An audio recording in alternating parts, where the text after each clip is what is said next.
Here's the arm triangle from the mount, a couple good details for you. So if I get to the mount, I'm looking for this arm triangle.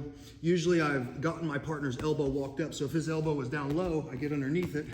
We're using this itsy bitsy spider finger across the mat, crawling at the end of the elbow, walking this arm up to my partner's head, okay?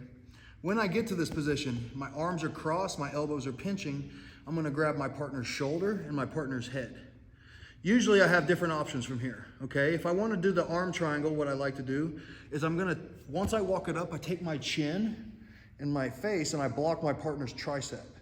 That gives me a brief hold that I can let this go, and I'm gonna post on my partner's tricep with my hand. And now, while I do that, I'm gonna get my head into place. I'm trying to get my neck down on his deltoid. You guys see that? And now, once I get my head in the right spot, my hand is still assisting, I'm gonna walk my right arm in deeper. So I'm really focusing on the connection to my neck, or my arm to his neck. So as I post, my head is in place, I really reach this through.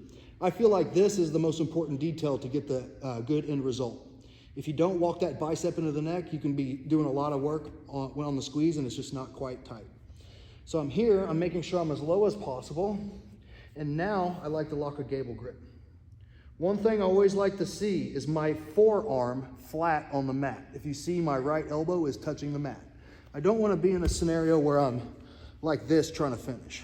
I want to block that in, walk that arm in until I can get my forearm completely flat. Cinch it up, get low, lock the gable, and now you have options on how you want to finish.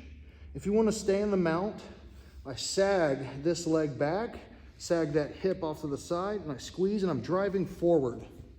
When I squeeze, I'm driving across this way with my head, and my arm is pulling through and squeezing the bicep down onto the neck as I sink my weight down to the floor.